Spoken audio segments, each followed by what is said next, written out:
मेरे प्यारे प्यारे रहनुमाओं,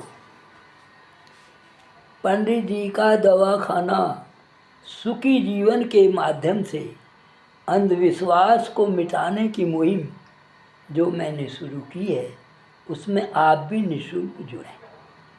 आपके कमेंट्स और मेरे प्रेरणादायक वीडियो समाज में अवश्य सुधार लाएंगे, ऐसा मेरा विश्वास है। अब सुने, मेरा आज का वीडियो है आस्था और अंधविश्वास।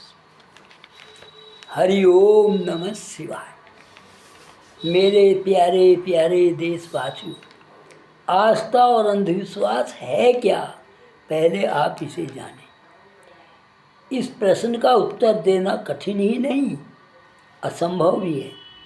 वो इसलिए कि भारत का प्रत्येक प्राणी A to Z, चाहे वो शिक्षित हो या अशिक्षित, कोई भी हो, आस्था भी रखता है और अंधविश्वास से भी प्रभावित है। ये जो मैंने लिखा है, बहुत बड़े तजुर्बे की बात लिखा है।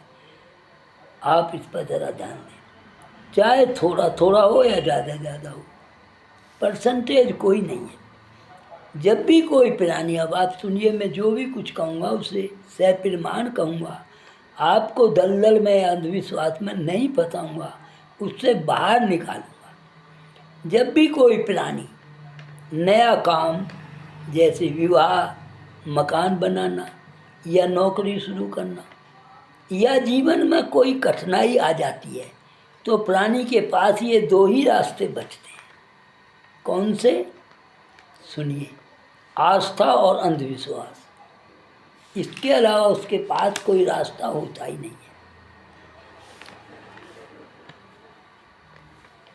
क्योंकि उसी के पास जाता है आदमी जिस पर उसे विश्वास होता है या आस्था होती है, और उसी के पास जाने पर वो आदमी जो उसे राय देता है या कहता है, वैसा कार्य करने में विश्वास भी रखता है।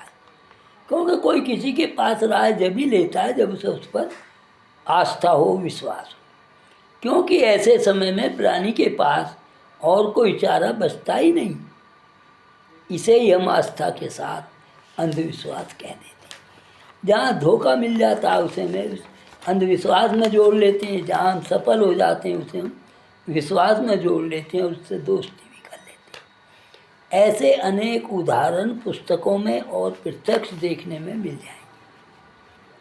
आप ये ध्यान रखें, मैं उम्र के लिहाज से आखिरी पड़ाव पर हूँ, 90 ईयर्स पर। मैंने जो देखा, आँखों से तजुर्बा किया, विज्ञान में तोला, तब आपसे कह रहा हूँ।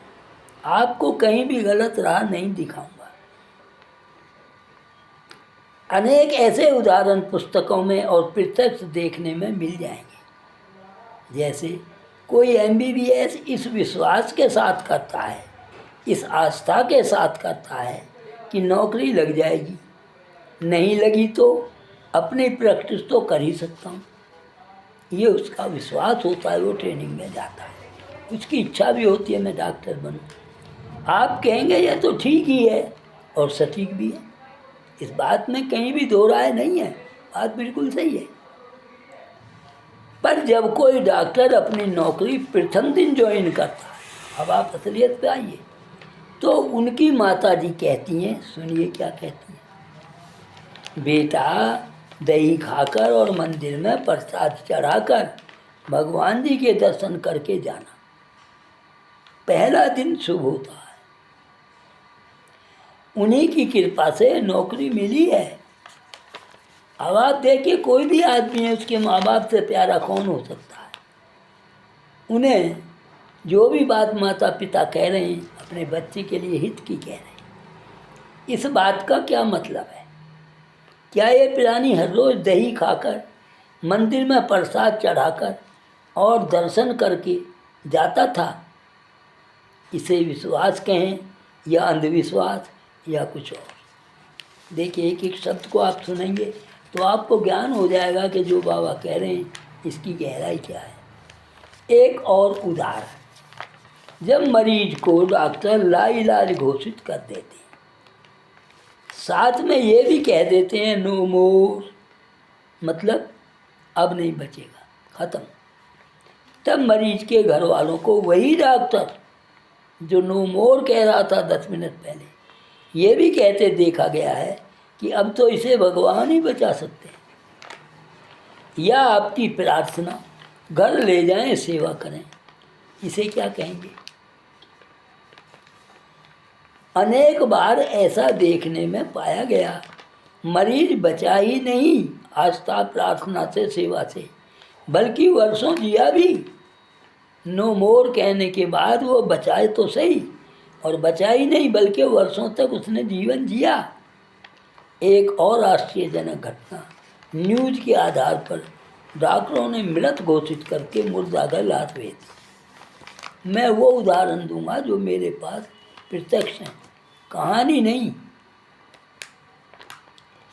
2 दिन बाद घरवाले लाश लेने आए तो मुर्दा जिंदा था। इन घटनाओं को किससे जोड़कर देखा जाए? सोचिए, ज़रूर सोचिए। भगवान जी तो सामने कभी आते ही नहीं, और चमत्कार को डॉक्टर और विज्ञान मानता नहीं। तो ये है क्या? ये भी तो जानना जरूरी है भाई। कुछ लोग कह रहे हैं चमत्कार है, कुछ लोग कह रहे हैं कृपा है, कुछ लोग कह रहे हैं सेवा से बचा है, कुछ लोग कह रहे हैं देखभाल से बचा है, कोई कह रहा हवन पूजन से बचा है, दान पुण्य से। साइंस और विज्ञान और साथ में डॉक्टर कहते हैं ये चमत्कार हो ही नहीं सकता, पर सारे लोग इसे चमत्कार ही मानते हैं। डॉक्टर भी जब बच जाता है नो मोर के बाद, वो भी चमत्कार मानते हैं। आप कहेंगे वो कैसे? तो बता देता हूँ। यदि मरीज पूजा ने बचाया तो इलाज क्यों कराया?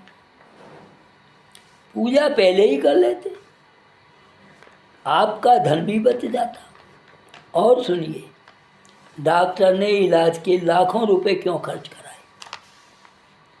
भजन पूजा सेवा करने की बात पहले दिन ही बता देते और मरीज बच जाता। लाखों रुपए खर्च कराने के बाद, नो मोर कहने के बाद ये बात कह रहा है। तो मैं ये कहता हूँ पहले दिन क्यों नहीं कही उसने? अब आप समझ गए होंगे आस्था व अंधविश्वास को मैं क्यों कह रहा हूँ कि जाना नहीं जा सकता। पहले हम लोगों को ये विश्वास होता है डॉक्टर बचा लेगा, सब वहीं को भागते हैं हॉस्पिटल को, चाहे गली का डॉक्टर हो चाहे कोई भी हो, वहीं भागते हैं। जब उसने जवाब दे दिया तो भजन पूजा पर आ गए। पर ये बात विज्ञान और हम सभी जानते हैं, भजन से बीमार ठीक नहीं होते। शरीर को फ़ायदा तो होता है भजन से, लेकिन जो करेगा उसके शरीर को होता है। ये नहीं बीमार आप हैं भजन में कर रहे हूँ तो फ़ायदा आपको कैसे हो जाएगा? खाना मैं खाऊं पेट आपका भर जाए, ये इम्पॉसिबल है।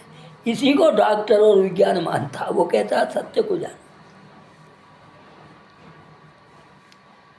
भजन से बीमार ठीक नहीं होते, इसे सब मानते हैं, इसे अंधविश्वास मानते हैं।